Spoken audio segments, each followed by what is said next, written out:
తాకట్లో ఉన్న బంగారాన్ని విడిపించి ఆ రోజున మార్కెట్ ధర కట్టి మిగిలిన డబ్బును మీకు అందిస్తుంది కొమ్మూరి గోల్డ్.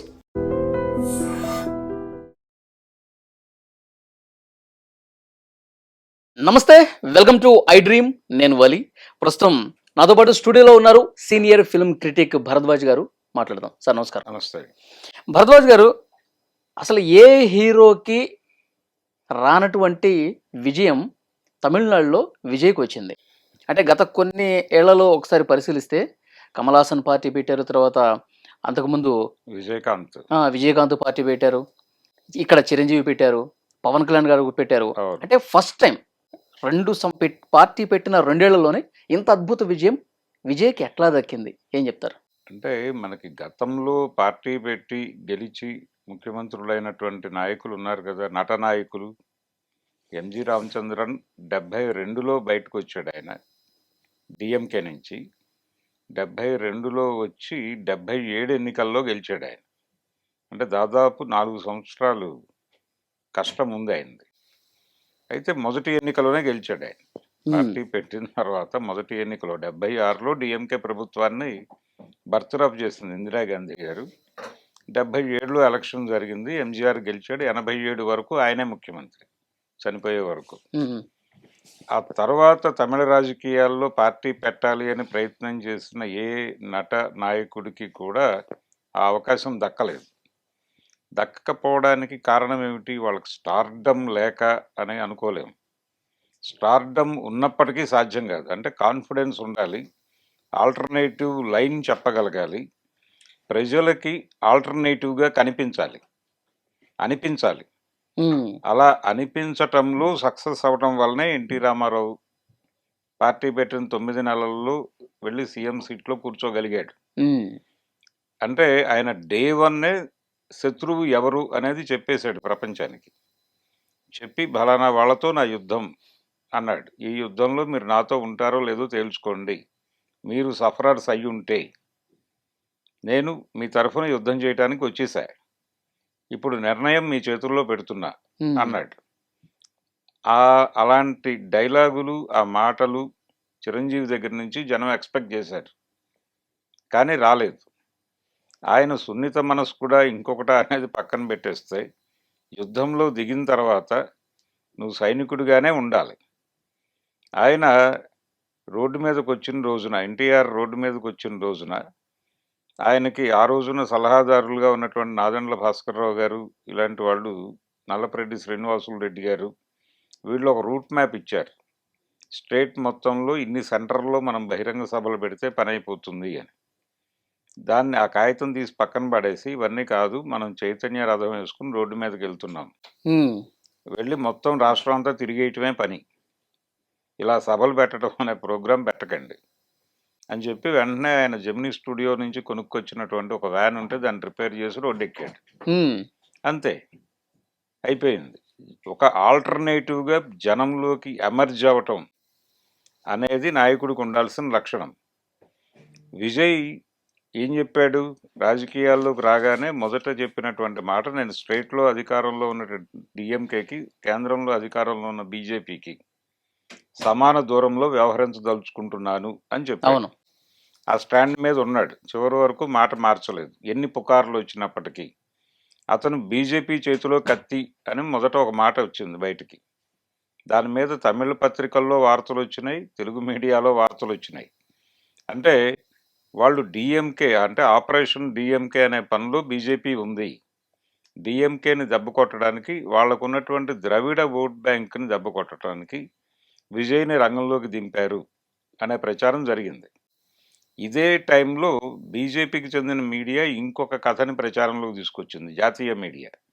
అదేంటంటే, ప్రభుత్వ వ్యతిరేక ఓటు బ్యాంకుని చేల్చడం ద్వారా డిఎంకేని తిరిగి అధికారంలోకి తీసుకురావడానికి స్టాలిన్ చేతిలో కత్తి విజయ్, అటు వాళ్ళు ఇటు వీళ్ళు అని వీళ్ళు ప్రచారం చేశారు. ఓకే.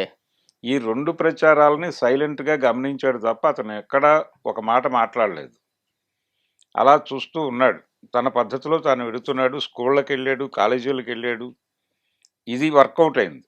స్కూళ్ళు కాలేజీలకు వెళ్ళి ఆ పిల్లలతో ఇంటరాక్ట్ అవ్వటం మొదలుపెట్టాడు. అంటే న్యూజన్ ఓట్లు జంజీలు. పట్టుకున్నాడు, జంజీ ఓట్లు పట్టుకున్నాడు.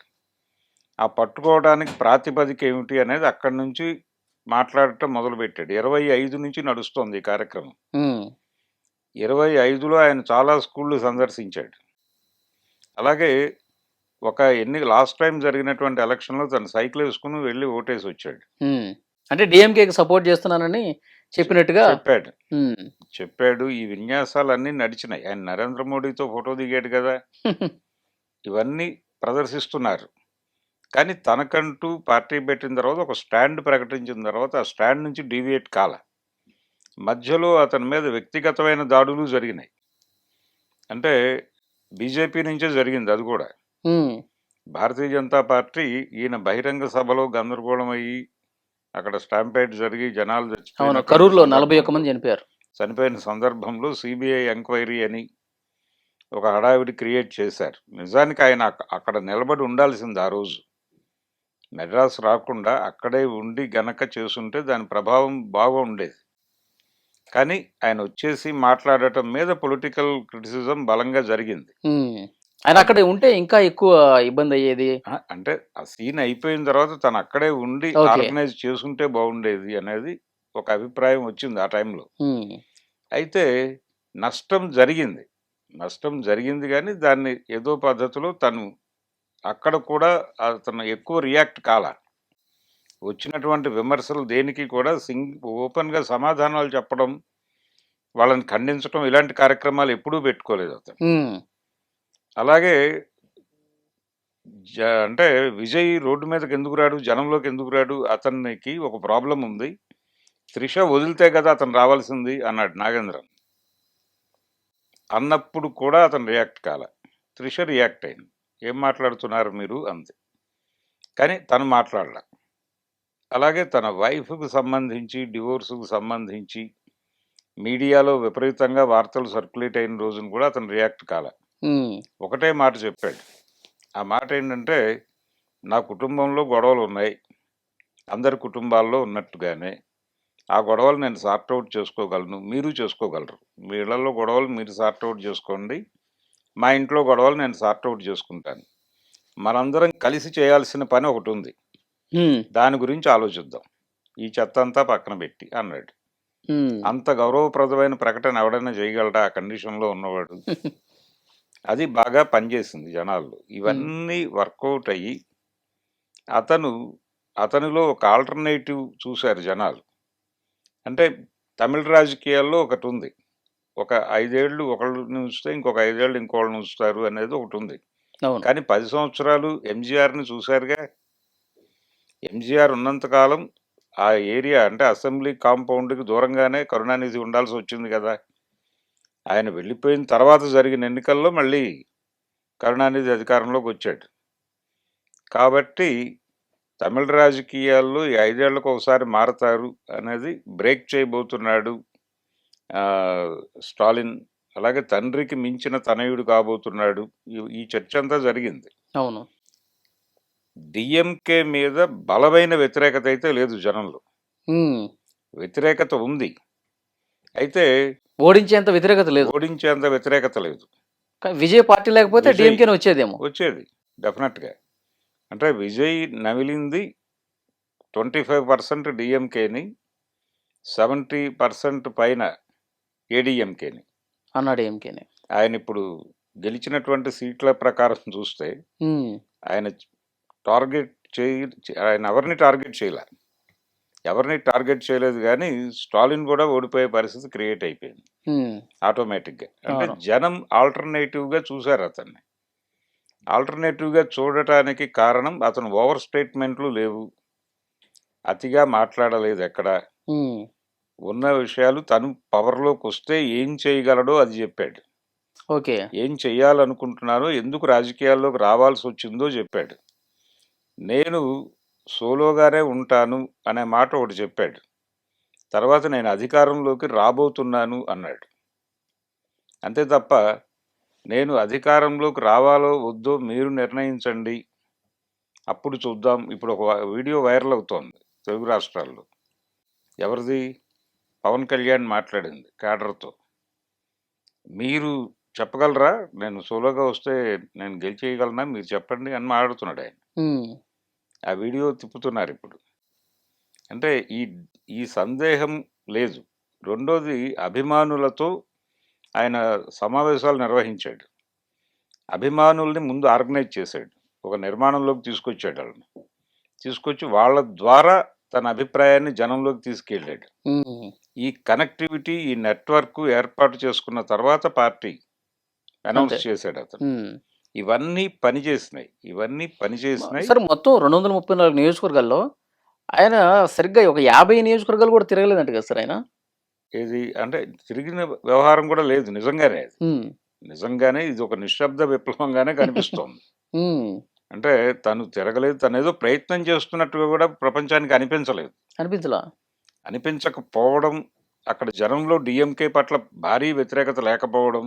ఉమ్, ఇప్పుడు ఆ ఎగ్జిట్ పోల్స్ అన్నీ అలా రావడానికి రీజన్ ఏంటి? వీళ్ళు ఎవరినైతే క్వశ్చన్ చేశారో ఈ సెగ్మెంట్స్ అన్నీ కూడా డిఎంకేతో ఇబ్బందికరంగా లేవు, అదే మాట్లాడారు. కానీ ఈయన గెలుపుకి దోహదపడినటువంటి ఓట్ ఎక్కడి నుంచి వచ్చింది అంటే ఆయన స్కూళ్ళు కాలేజీలను టార్గెట్ చేసిన ఓట్లు పడ్డాయి. సోషల్ మీడియా Solid- బాగా solid జంజీలు ప్రచారం జడ్జి చేశారు. ప్రచారం వచ్చింది. చివరిలో రైజ్ అయినటువంటి పోల్ పర్సంటేజ్ అంతా అతనికి అనుకూలంగా పడింది. అది వర్కౌట్ అయింది. అంటే వ్యూహాత్మకంగా వ్యవహరించాడు తను. తిరిగినది తక్కువే, కానీ ప్రభావం చాలా ఉంది. ఆ ప్రభావం వేయగలిగాడు. అలాగే మాట్లాడే ప్రతి మాటని ఆచితూచి మాట్లాడాడు. చాలా పద్ధతిగా మాట్లాడాడు. ఎక్కడ ఓవర్ స్టేట్మెంట్లు లేవు అతను పొలిటికల్ కెరియర్ మొత్తం మీద. అతను స్కూళ్ళు కాలేజీల్లో మాట్లాడినప్పుడు కూడా విద్యా వ్యవస్థ ఎలా ఉండాలనుకుంటున్నారు, ఇప్పుడున్న వ్యవస్థ మీద మీకున్న అభ్యంతరాలు ఏమిటో నాకు చెప్పండి అన్నాడు. ఉమ్, నేను స్టూడెంట్గా వచ్చాను మీ దగ్గరికి వినించి నేర్చుకోవడానికి అన్నాడు. ఈ హంబుల్ అప్రోచ్ అనేది జనాలకి కనెక్ట్ అయింది. ఇలాంటి అప్రోచ్తో వెళ్ళిన ఏ నాయకుడు ఫెయిల్ అవ్వాల. ఉమ్, ఎన్టీ రామారావు కూడా ఇదే పద్ధతిలో వెళ్ళాడు. ఆయన ఏమన్నాడు? నేను బలానా వాడు శత్రువు అని నేను డిక్లేర్ చేస్తున్నాను, వాడు మిమ్మల్ని ఇబ్బంది పెడుతున్నాడు ఢిల్లీ నుంచి, తెలుగువాడి ఆత్మగౌరవాన్ని ఢిల్లీ నడివీధుల్లో తెగనమ్ముతున్న వాళ్ళే ఇక్కడ మన నాయకులు, వీళ్ళందరినీ టార్గెట్ చేస్తున్నాను నేను. సో మీరు నాకు మద్దతుగా నిలబడితే మీ కష్టాలను తీరుస్తా, అది మీ చేతుల్లో ఉంది, నన్ను ఎన్నుకుంటారా లేదా అనేది మీ భవిష్యత్తును మీరు ఎలా నిర్ణయించుకుంటారన్న దాని మీద ఆధారపడి ఉంది అని ఇలా మాట్లాడటం మొదలుపెట్టాడు ఆయన. ఉమ్, ఆటోమేటిక్గా అతను ఆల్టర్నేటివ్గా కనిపించాడు జనాలకి. ఆ ఆల్టర్నేటివ్ అనే అభిప్రాయం జనాల్లో నాటటమే నాయకుడు చేయాల్సిన పని. అది చేసి దాని ద్వారా విజయం పొందాడు. జగన్ కూడా చేయగలిగాడు అది. ఉమ్, జగన్ ఎలా లీడర్గా ఎమర్జ్ అయ్యాడు? నేను ఆల్టర్నేటివ్ అనేది బలంగా రూటెడ్గా జనంలోకి తీసుకువెళ్ళగలిగాడు. అయితే ఇప్పుడు విజయ్ గెలుపు సాధించేసిన తర్వాత తెలుగు రాజకీయాల్లో రకరకాల చర్చలు జరుగుతున్నాయి. ఉమ్, అంటే పర్టికులర్గా చిరంజీవి, పవన్ కళ్యాణ్ మళ్ళీ ఒకసారి చర్చలోకి వచ్చారు. వీళ్ళిద్దరూ కూడా ఆల్టర్నేటివ్ మేమే, మమ్మల్ని నమ్ముకోండి, మేము అధికారంలోకి వస్తాం, మీ కష్టాలు తీరుస్తాం అని ఒక బలమైనటువంటి ప్రకటన చేయలేకపోయారు ఇద్దరు. వాళ్ళ ఫెయిల్యూర్ కారణం అది. ఉమ్, అంటే వాళ్ళని వాళ్ళు ఎమర్జీ చేసుకోవాలా. ఆ ఎమర్జీ చేసుకోవటంలో ఇప్పటికీ కన్ఫ్యూజన్ ఉంది పవన్ కళ్యాణ్కి. ఉమ్, ఆయన మొదటి ఎన్నికలోనే యుద్ధం ప్రకటించి ఉండాల్సింది అందరి మీద. ఆ టైంలో ఉన్న కాంటెంపరీ పొలిటీషియన్స్ అందరి మీద యుద్ధం ప్రకటించి ఉండాల్సింది, అది చేయలే. ఉమ్, జగన్ టార్గెట్ చేశాడు. అంతకు మించి వేరే ప్రోగ్రామ్ ఏం పెట్టుకోలేదు ఆయన.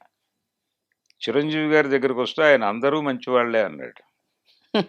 అందరూ మంచివాళ్లే, మీరు నాకు చాలా చేశారు, నేను మీకు ఏదో చేయటానికి వచ్చాను, నాకు ఒక అవకాశం ఇవ్వండి. అది నడవదు. చేయటానికి చాలామంది ఉన్నారు అన్నారు జనాలు. సో ఆ ఎన్నికల్లో ఆయన బలంగా ప్రతిపక్ష ఓటు చేల్చగలిగాడు. కానీ ఒక రకంగా వైఎస్ రెండోసారి ముఖ్యమంత్రి కావటానికి చిరంజీవి గారి సహకారమే చాలా ఉంది. ఆయన కంట్రిబ్యూషన్ వల్లనే ఆయన రెండోసారి సీఎం కాగలిగాడు. ఇక్కడ కూడా అదే వర్కౌట్ అవుద్దేమో, విజయ్ కంట్రిబ్యూషన్ వల్ల డిఎంకే మళ్ళీ గెలుస్తుందేమో. అదే కదా వాళ్ళు ప్రచారం చేసింది నేషనల్ మీడియాలో. అవును. ఎన్డీటీవీ దగ్గర నుంచి మొదలుపెట్టి ప్రచారం చేసింది అదే. వాళ్ళు వాంటెడ్గానే చేశారు. ఇలా 2 రకాల ప్రచారాల మీద ఆయన ఒక్క కామెంట్ చేయలే. ఒక్క కామెంట్ ఎక్కడా చేయలేదు. ఇంటర్వ్యూస్ అతిగా ఇవ్వలేదు. హ్మ్. ఇంటర్వ్యూస్ ఇవ్వలేదు. ఎక్కడా కూడా నేను ఓపెన్‌గానే బహిరంగ సభల్లో చెప్తున్నాను కదా! నేను పెట్టుకుంటున్న సభల్లో నా విధాన ప్రకటన నేను చేస్తున్నాను. విడిగా మీతో ఏం మాట్లాడాలి నేను?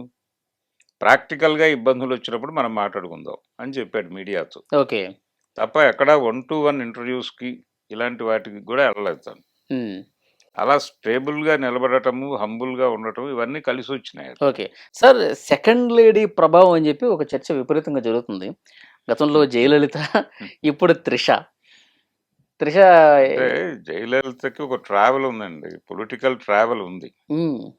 అంటే ఈజీగా అనేస్తున్నారు గానీ, ఆవిడ ఎంజీఆర్‌తో సినిమాల్లో హీరోయిన్‌గా నటించుండొచ్చు. ఆయన 72లో బయటకొచ్చినప్పుడు కూడా ఆవిడ అండగా ఉన్నారు. ఆ తర్వాత ఆయన పార్టీ పెట్టినప్పుడు, పార్టీ అధికారంలోకొచ్చేటప్పుడు ఆవిడ పార్టీ ప్రచార కార్యదర్శిగా పనిచేశారు. ఆ పదవిలో ఉందావిడ. ఆ తర్వాత జయలలితతో ఆయనకి డిఫరెన్సెస్ వచ్చినాయి ఎంజీఆర్‌కి. హ్మ్. వచ్చిన సందర్భంగా ఆయన సున్నితంగా రాజ్యసభకు పంపించాడు ఆవిడని. ఢిల్లీ పంపించేసి లత గారిని పట్టుకొచ్చి ఆ పదవి ఇచ్చాడు. పార్టీ ప్రచార కార్యదర్శి అనే పదవి లతకిచ్చి ఆవిడతో నడిపించాడు కొంతకాలం. ఆయన చనిపోయినప్పుడు కూడా జయలలిత చాలా సఫర్ అయింది. ఆవిడ ఆయన పార్థివ దేహాన్ని తీసుకెళ్తున్నటువంటి వ్యాన్ మీద నుంచి ఆవిడని కిందకి తోసేశారు. లిటరల్లీ కింద పడింది ఆవిడ. హ్మ్. కింద పడినప్పటికీ ఆవిడ బాధపడలేదు. యుద్ధం చేస్తూనే ఉంది. అలాగే జానకి రామచంద్రన్‌ని ఆల్టర్‌నేటివ్‌గా తీసుకొచ్చారు. తీసుకొచ్చి ఆవిడని సీఎంని చేశారు. సీఎంని చేసిన తర్వాత ఆవిడంతట ఆవిడే స్వయంగా నేను ఈ పాలిటిక్స్ నా వల్ల కాదు. కాబట్టి నేను జయలలితకి అప్పజెప్పేస్తున్నాను అని ఆవిడ వెళ్ళిపోయింది. వెళ్ళిపోయిన తర్వాత ఈవిడ అనివార్యంగా ఎమర్జ్ అయింది. అయిన తర్వాత కూడా డీఎంకే గెలిచినప్పుడు కరుణానిధి గారి నాయకత్వంలో సభలో జరిగిన అన్ని అవమానాలు భరించింది ఆవిడ. చీరలాగటంతో సహా. ఆవిడ యుద్ధం ఆవిడ చేసి ఆ పొజిషన్‌లోకి వచ్చింది. ఎంజీఆర్‌తో ట్రావెల్ అవ్వటం వలన మాత్రమే ఆవిడ పదవిలోకి రాలేదు. హ్మ్. ఆవిడ సమర్థత ఆవిడ ప్రూవ్ చేసుకుంది. అవును. కాబట్టి త్రిషకి ఇంకా ఆ టైం రావాలి. రెండోది ఈవిడ రీసెంట్ టైమ్స్‌లో అమిత్ షా గారిని కలిసొచ్చారు. హ్మ్. ఆవిడ మీద బీజేపీ ఆరోపణలు చేసిన ఈ నేపథ్యం ఉన్న టైంలోనే ఆవిడ వెళ్ళి అమిత్ షాతో మాట్లాడొచ్చారు. ఎందుకు కలిశారు ఏమిటి అనే దాని మీద బహిరంగ ప్రకటనలు ఇరువైపుల నుంచి లేవు కానీ హ్మ్. ఆవిడ వెళ్ళి రావటం మీద బయటైతే రకరకాల చర్చలు జరిగినాయి. హ్మ్. అంటే విజయ్‌ని భారతీయ జనతా పార్టీకి దగ్గరగా కలపటంలో ఒక వారధిలా పనికొస్తదని పిలిచారంటారా? ఇలాంటి అభిప్రాయాలు కూడా బయట దొరికినాయి కానీ వాళ్ళ వైపు నుంచి ఏ మాట బయటకు రాలేదు. వాళ్ళు అలా ఉన్నారు నిలకడగా. అయితే మొన్న ఒక పిలుపు వచ్చింది ఈయనకి. ఏదో ఎగ్జిట్ పోల్స్ వచ్చిన తర్వాత బీజేపీ అధినాయకత్వం నుంచి ఒక ఫోన్ కాల్ వచ్చింది. వచ్చి మాట్లాడితే మనం ఏదో ఒకటి మాట్లాడదామని. అంటే వాళ్ళ ఉద్దేశం ఏంటి, ఇతనికి ఒక 50 వస్తే ఏడీఎంకేని, టీవీకేని కలిపి ఒక కూటమిని ఎస్టాబ్లిష్ చేసి విజయ్‌ని ముఖ్యమంత్రిని చేసి తమ కంట్రోల్‌లో పెట్టుకోవాలి అనేది ప్రోగ్రామ్. ఈ ప్రోగ్రామ్‌లో భాగంగానే త్రిషను వాళ్ళు ఇన్వైట్ చేసి మాట్లాడి ఉండొచ్చు. ఈ అభిప్రాయంతోనే విజయ్‌ని కలవమని కూడా సందేశం పంపించారు. కానీ ఈయన ఎన్నికల ఫలితాలు వచ్చిన తర్వాత మాట్లాడుకోవడం బెటర్ అవుతుందేమో అని సున్నితంగా తిరస్కరించాడు.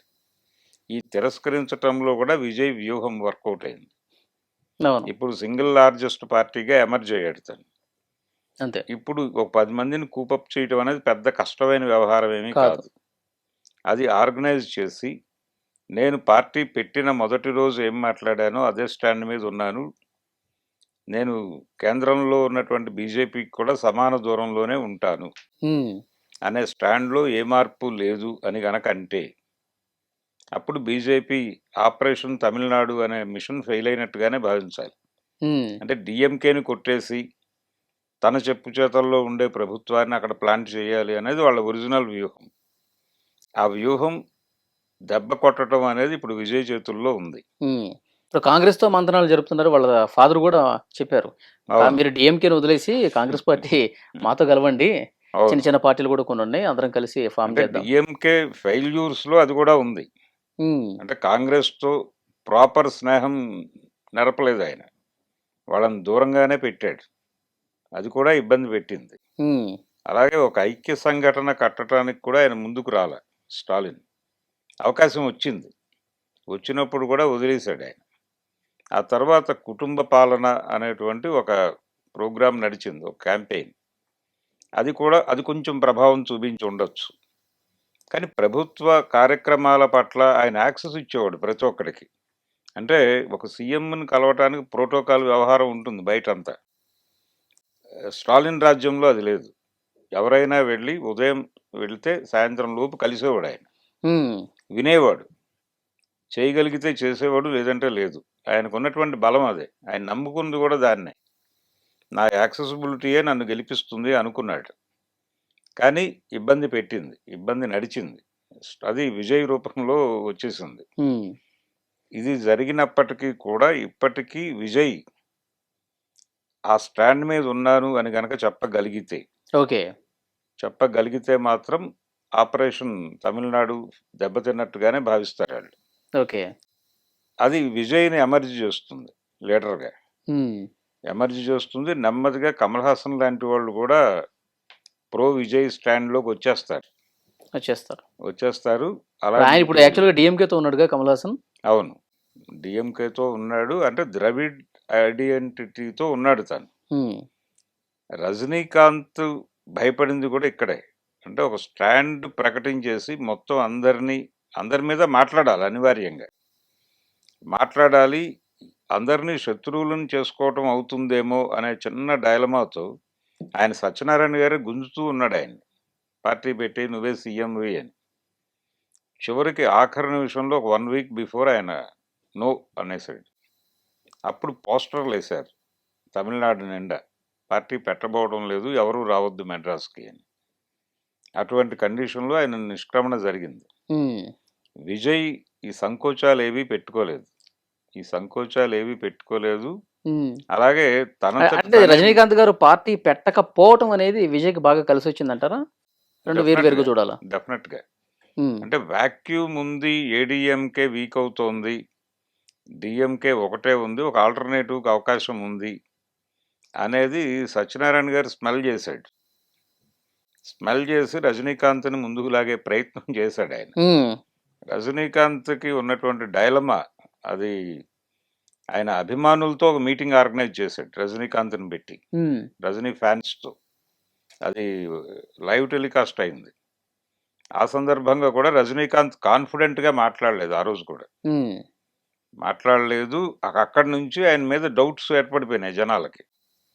ఈయనేదో ఆవేశపడుతున్నాడు కానీ ఆయన వచ్చేలా లేడు అని. ఓకే. రజనీకాంత్ గారు కొద్దిగా బీజేపీకి అన్న ప్రో లాగా ఉంటారా కొంచెం? ఉన్నాడు కదా. నరేంద్ర మోడీ గారు స్ట్రైట్గా ఆయన ఇంటికి వెళ్ళాడు కదా 24 ఎన్నికల ఉమ్, సందర్భంగా. ఆయన స్ట్రైట్గా వెళ్ళి మెడ్రాస్లో వారి ఇంటికి వెళ్ళి కూర్చుని వారితో మాట్లాడి ఏం మాట్లాడలేదు అక్కడ.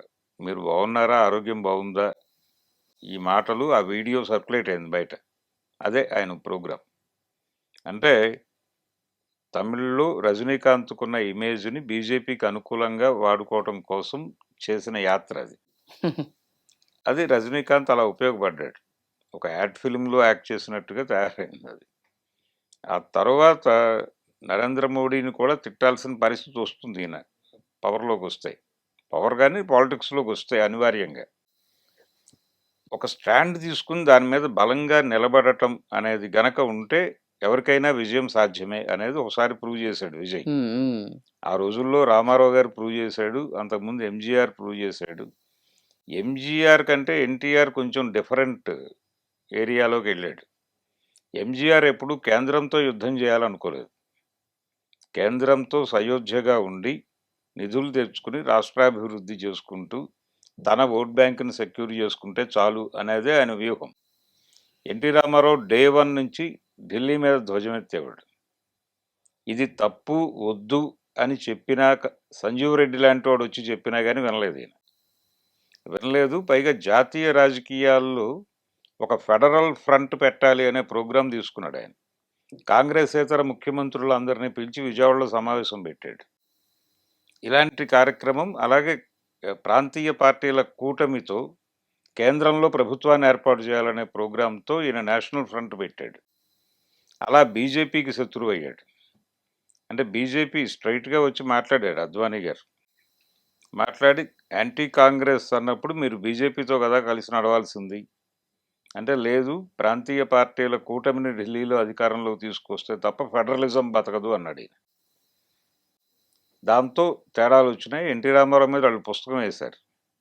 ఎన్టీ రామారావు విధానాల్లో లోపాలను ఒక 50 పేజీల బుక్లెట్ వేసి ఊరూరా పంచారు. అయినప్పటికీ ఈయనేం పెద్దగా బెదరలేదు, అదరలేదు. మీ ఇష్టం, మీరు అవును. ఏదైనా చేసుకోండి, నా పద్ధతిలో నేను ఎడతాను అన్నాడు. ఆ మొండితనం అనేది ఉండాలి రాజకీయాల్లో. ఓకే. అంటే అది ఆయన ఎగ్జిబిట్ చేసేవాడు ఎన్టీఆర్. ఇందిరాగాంధీ గారు హైదరాబాద్ పర్యటనకు వచ్చినప్పుడు ఆయన దాన్ని బాయ్కాట్ చేసి వెళ్ళిపోయి ప్రెస్ మీట్ పెట్టాడు. అంటే ప్రోటోకాల్ ప్రకారం ప్రధాని ముందుండాలి, సీఎం వెనకాల ఉండాలి. లేదు ఆవిడ హైదరాబాద్ వచ్చారు కాబట్టి నేనే ముందుంటాను, ఆవిడ వెనకాల నిలబడాలన్నాడు. ప్రోటోకాల్ ప్రకారం కుదరదని వెనక్కి నిలబెడితే ఈయన దిగి వెళ్ళిపోయి బాయ్కాట్ చేసి తెలుగువాడి ఆత్మగౌరవాన్ని భంగపరిచింది ఆవిడ అన్నాడు. ఇది ఇది విచిత్రంగా మూర్ఖత్వంగా కనిపించినప్పటికీ జనంలో దాని ఇంపాక్ట్ పడిందిగా. ఉంటుంది. కాబట్టి ఇలాంటి ఎగ్జిబిషన్ ప్రోగ్రామ్ కూడా ఒకటి ఉండేది. ఇలాంటి ఎగ్జిబిషన్ గొడవ కూడా లేకుండా చాలా కూల్గా స్థిరంగా తన అభిప్రాయాలు చెబుతూ కూల్గా ఉండి పబ్లిక్కి ఒక ఆల్టర్నేటివ్గా ఎమర్జ్ అయిపోయి ఆ ఫలితాన్ని ఇప్పుడు చూస్తున్నాడు విజయ్. అవును. ఎవరిని కలుపుకుంటాడు అనేది ఇప్పుడు కీలకమైన చర్చ. కాంగ్రెస్ అలాగే సిపిఎంకి కూడా 2 సీట్లు వచ్చాయి. అవును. వీళ్ళు తర్వాత ఇంకో పివి ఏదో పార్టీ ఉంది అక్కడ, విఎస్కేలో ఏదో ఉంది. విఎస్కే 2 ఉన్నాయి. 2 ఉన్నాయి, వాళ్ళు కలుస్తారు. అలాగే ఇంకొక పార్టీ ఉంది, దానికి కూడా 2 సీట్లు ఉన్నాయి. వీళ్ళందరూ సో ఎన్డీఏ కూటమిలో కూడా ఉన్నాయి సార్ పార్టీలు ఉన్నాయి. ఉన్నాయి, చిన్న పార్టీలు. కానీ వీళ్ళు ఎన్డీఏ కూటమి బయటే తీసుకునేలా కనిపిస్తున్నారు ప్రస్తుత వాతావరణం చూస్తే. ఎన్డీఏ కూటమి బయట పార్టీలతో ఆయన ప్రభుత్వాన్ని ఫామ్ చేశాడు అంటే ఆపరేషన్ తమిళనాడు ఇంకా మిగులుందనే అర్థం. డిఎంకే పోయినా విజయ్ వచ్చినా బీజేపీ గెలిచింది ఏమీ లేదు అక్కడ. వాళ్ళ సొంత ఓట్ బ్యాంక్ ఏమీ పెరగలేదు. ఎన్ని ప్రయత్నాలు చేసినప్పటికీ వాళ్ళకు వచ్చిన స్థానం ఒకటే, అంతకు మించి లేదు సినిమా అనేది అర్థమైపోయింది. సో వాళ్ళని అక్కడికే పరిమితం చేయాలని విజయ్ అనుకుంటే మాత్రం బీజేపీ గాయపడినట్టే. ఆపరేషన్ కేరళ, ఆపరేషన్ తమిళనాడు ఈ 2 కీలకంగా తీసుకున్నారు. వాళ్ళకి దక్షిణాదిలో కొరుకుడు పడని రాష్ట్రాలు ఈ 2. మిగిలిన 3 వాళ్ళ కంట్రోల్లో ఉన్నాయి. ఏపీ టోటల్గా వాళ్ళ కాంపౌండ్లో ఉంది. 3 పార్టీలు వాళ్ళ దగ్గరే ఉన్నాయి. అవును. కర్ణాటకలో కాంగ్రెస్ ప్రభుత్వం ఉన్నప్పటికీ ఆ ప్రభుత్వాన్ని కంట్రోల్ చేయగలిగిన పరిస్థితిలో వాళ్ళు ఉన్నారు. తెలంగాణలో కాంగ్రెస్ ప్రభుత్వమే అయినప్పటికీ దాన్ని కంట్రోల్ చేయగలిగే పరిస్థితిలో వాళ్ళు ఉన్నారు. వాళ్ళకి వ్యతిరేక నిర్ణయాలు ఎప్పుడూ తీసుకోరు. రాహుల్ గాంధీ గారి అభిప్రాయాల ప్రకారం ఇక్కడ పాలన నడవదు. రాహుల్ గాంధీ గారి మాటలకి తెలంగాణ, కర్ణాటకల్లో పాలనకి చాలా తేడాలు కనిపిస్తాయి ఓపెన్గానే. కాబట్టి వీళ్ళు కాషాయం ఆశీర్వాదంతోనే ప్రభుత్వాలను నడుపుతున్నారు అనేది జనాలకు కూడా అర్థమైపోయింది. కనుక ఇప్పుడు తమిళనాడు డిఎంకే వ్యతిరేకంగా బలంగా నిలబడ్డారు వాళ్ళు ఎన్డీఏకి. అలాగే కేరళలో లెఫ్ట్ ఫ్రంట్ నిలబడింది. సో ఇక్కడ లెఫ్ట్ ఫ్రంట్ని పక్కకు తొలగించారు. కాంగ్రెస్ని, యూడిఎఫ్ని ముందుకు నెట్టడం అనేది కొంత బీజేపీ అనుకూల కార్యక్రమంగానే చూస్తాను నేను ఇది. అంటే రేపు పొద్దున ఇందులో నుంచి కొన్ని ఎలిమెంట్స్ని వాళ్ళు కంట్రోల్లోకి తీసుకుని, అంటే ఇక్కడ బీజేపీ వ్యూహం ఏంటంటే వాళ్ళు హిందుత్వ అనేటువంటి ఒక ఆపరేటివ్ సిస్టమ్ ఉంది వాళ్ళ దగ్గర. ఈ ఆపరేటివ్ సిస్టమ్ పట్టుకొని వాళ్ళు ఏ పార్టీలో ఉన్న బుర్రలనైనా కంట్రోల్లోకి తీసుకోగలరు. అంటే హిందూ మతం ప్రమాదంలో ఉంది అనే మాట చెప్పడం ద్వారా కనెక్ట్ అయ్యే బ్రెయిన్స్ చాలా ఉంటాయి. అది నక్సలైట్లలో ఉండొచ్చు, కమ్యూనిస్ట్ పార్టీల్లో ఉండొచ్చు, ఎక్కడైనా కాంగ్రెస్ పార్టీలో ఉండొచ్చు. ఆ బ్రెయిన్స్ని కంట్రోల్లోకి తీసుకుని వాళ్ళ నుంచి ఆ పార్టీల్లో ఆపరేషన్ మొదలుపెట్టి వాటిని చంపేస్తున్నారు. ఇది వాళ్ళ కార్యక్రమం. పట్ల అప్రమత్తంగా ఉండాలని ఆలోచించిన వాడు డిఎంకే స్టాలిన్. సో డిఎంకే స్టాలిన్ని దెబ్బ కొట్టడాలి అని వీళ్ళు రంగంలోకి దిగటం వెనకాల ప్రోగ్రామ్ ఇది. ఇప్పుడు విజయ్ కూడా అలాగే ఆలోచిస్తే పరిస్థితి తేడా అయిపోతుంది అక్కడ. వాళ్ళ కాన్ఫిడెన్స్ ఏంటంటే కేరళలో మనం ముందు లెఫ్ట్ ఫ్రంట్ని పక్కకు తోసేసి యూడిఎఫ్ కనుక వస్తే మనం వీళ్ళ బ్రెయిన్స్ ఆపరేట్ చేయటం కొంచెం ఈజీనే. వాళ్ళు బూత్ స్థాయిలో కూడా జనాలను కొనేస్తున్నారు. బూత్ స్థాయిలో లోకల్ ఏరియాల్లో ఓట్లని బూత్కు పట్టుకొచ్చేటువంటి వాళ్ళని కొనుగోలు చేసేస్తున్నారు స్ట్రైట్ అవే వేరే పార్టీల వాళ్ళని. ఇలా అన్ని రకాల విద్యలు ప్రదర్శించి భారతదేశాన్ని వాళ్ళు ప్రతిపక్ష ముక్త భారత్గా మార్చాలని ఉంటున్నారు. చాలామంది కాంగ్రెస్ ముక్త భారత్ చేయాలనేది బీజేపీ ప్రోగ్రాం అనుకుంటున్నారు, కానీ అది కాదు విషయం. ప్రతిపక్ష రహిత్ భారత్గా మార్చాలి. ఎవరినైనా సరెండర్ చేసుకోవటమే. సరెండర్ అయిపోయి దొడ్లో ఉంటావా లేకపోతే మరణిస్తావా, ఇదే ప్రోగ్రాం. థర్డ్ ఆప్షన్ లేదు ఇక్కడ. కాబట్టి ఇప్పుడు ఉన్న పార్టీలైనా కలిసి ఒక చోట కూర్చుని మాట్లాడుకుని భవిష్యత్ ఏమిటి అనేది నిర్ణయించుకోవాల్సిన అవసరం ఉంది. ఓకే, ఇప్పుడు విజయ్ చాలా ఆలోచనతో తెలివితో వ్యవహరిస్తాడు అంటారా ఈ టైంలో? ఆలోచిస్తున్నట్టుగానే కనిపిస్తోంది. ఇప్పుడు ఆయన ఎటువంటి టెంప్టేషను లేకుండా తన పాత స్టాండ్ మీద నిలబడితే చాలా, ఆయన కొత్త నిర్ణయాలు తీసుకోనక్కర్లేదు. అంతే, కాంగ్రెస్ ప్లస్ చిన్న పార్టీలు అయిపోద్ది, అంతే చాలు. ఆయన ఈజీగా గవర్నమెంట్ ఫామ్ చేయగలడు, అదేమీ క్రైసిస్ కాదు. ఆల్రెడీ డిఎంకే నుంచి ఏడిఎంకే నుంచి ఎలాగో ఆయారాములు ఉంటారు కాబట్టి వాళ్ళతో కూపప్ చేసి లాగించేయచ్చు, పెద్ద ఇబ్బంది ఏం లేదు. ఇంతకంటే దారుణమైన మైనారిటీ ప్రభుత్వాన్ని 5 ఏళ్ళు నడిపిన నరసింహారావు గారి చరిత్ర ఒకసారి చూసుకుంటే అయిపోతుంది. కాబట్టి విజయ్కి వచ్చిన ప్రాబ్లం ఏం లేదు, అతనికి కంఫర్టబుల్ గానే ఉన్నాడు. ఆ విషయం అతనికి ఉన్నాడు. ప్రజలు అతని మీద ఎలాంటి నమ్మకాన్ని పెట్టుకున్నారు, ఇతని పాలన ఎట్లా ఉంటుంది అది చూడాలి. అది చూడాలి. అతను ఎలా నిలబడతాడు, తను చెప్పిన మాట నిలబెట్టుకోగలిగితే నిలబడిపోతాడు, లేకపోతే కష్టం. ఒక కాన్ఫిడెన్స్ అయితే కలిగించగలిగాడు జనంలో. ఈ జనరేషన్ హీరోలు ఎవరు చేయలేనటువంటి పని తను చేయగలిగాడు. ప్రధానంగా అతనికి ఒక ఆర్గనైజ్డ్ ఫ్యాన్ ఇది ఉంది, బేస్ ఉంది, ఆర్గనైజ్డ్. ఎన్టీ రామారావు గారు కూడా పాలిటిక్స్లోకి రావడానికి ముందు ఫ్యాన్స్ని ఆర్గనైజ్ చేశాడు. శ్రీపతి రాజేశ్వరరావు ముందు పెట్టి ఒక వాళ్ళని కూర్చోబెట్టి వాళ్ళ అభిప్రాయాలు తీసుకున్నాడు. ఎలా ఉంటే బాగుంటుందని మీరు అనుకుంటున్నారు అని కూడా అడిగాడు. కొంతమంది వ్యతిరేకించారు, మీరు రాజకీయాల్లోకి వెళ్తే కుదరదు అన్నవాళ్ళు కూడా ఉన్నారు. రామకృష్ణ టొబాకో అని గూడూరు పాపారావు అని ఒక ఆయన ఉన్నాడు, రామారావు గారి ఫ్యాన్స్. ఆయన నో చెప్పాడు, నో అని చెప్పాడు. ఆయన అలాగే ఉన్నాడు, అదే స్టాండ్తో ఉన్నాడు. అలాంటి అభిప్రాయాలు తీసుకుని వాళ్ళని ఆర్గనైజ్ చేసి ముందుకెళ్ళిన వాళ్ళందరూ సక్సెస్ అయ్యారు. పవన్ కళ్యాణ్ దగ్గర కూడా ఆ ప్రాబ్లం ఉంది. విజయ్ని మించిన అభిమానులు ఉన్నారు ఆయనకి, కానీ వాళ్ళని ఆర్గనైజ్ చేసి ఒక శక్తిగా మార్చి వాళ్ళకు ఒక ప్రోగ్రాం ఇవ్వటంలో ఈయన దారుణమైన ఫెయిల్యూర్ ఉంది. ఈయన తన మీద తనకు నమ్మకం లేదు. ముందు జనం తనని నమ్ముతారు అని తను నమ్మలేదు. ఆ నమ్మకపోవడం ఆయన రాజకీయాలు చేయలే, రాజకీయం చేస్తున్నాడు. రాజకీయాలు చేస్తే ఒకలా ఉంటుంది, ఆయన రాజకీయం చేసుకుని తన వరకు తాను సస్టైన్ అవుతున్నాడు. వీళ్ళతో కలిసి వాళ్ళతో కలిసి, వీళ్ళతో కలవకుండా వాళ్ళతో కలవకుండా, ఇలాంటి ప్రోగ్రామ్స్. అంటే ఈ ఎలక్షనీరింగ్ ప్రోగ్రాంలోకి వచ్చేసాడు ఆయన. అలా కాకుండా నేను నిలబడతాను, నాతో మీరు నిలబడండి అన్న టోన్లో ఉంటే అతని సినిమా వేరేగా ఉండేది. చివరికి అతను ఒంటరిగా పోటీ చేయటానికి, అంటే అప్పుడు కూడా లెఫ్ట్తోనే పోటీ కలిశాడు ఆయన. అలయన్స్ లేకుండా ఏ రోజు లేడు ఆయన, ఎవరో ఒకళ్ళతో. 2019 ఎన్నికల్లో కూడా ఆయన లెఫ్ట్తో కలిసే రోడ్డు మీదకి వచ్చాడు. అది కూడా స్కీమ్లో భాగమే అని చెప్పి జనాలు మాట్లాడుకున్నారు బహిరంగంగానే. అంటే ప్రభుత్వ వ్యతిరేక ఓటుని ఎఫెక్టివ్గా వైఎస్ఆర్సీపీకి వెళ్లకుండా అడ్డుకోవటం కోసం, అంటే 2009లో చిరంజీవి గారు ఏ పాత్ర నిర్వహించాడో ఆ పాత్ర నిర్వహించడం కోసమే బయటకు వచ్చాడు ఈయన అనే అభిప్రాయం కూడా జనాల్లోకి బాగానే ప్లాంట్ అయింది. దానికి అవకాశం కల్పించాడు ఈయన పవన్ కళ్యాణ్. సో ఇప్పుడు పవన్ కళ్యాణ్ ఏం చేసినా ఎమర్జ్ అయ్యే పరిస్థితి అయితే లేదు. ఆయన జీవితం ఇలా కొనసాగాల్సిందే, రాజకీయం చేసుకుంటూ నడవాల్సిందే.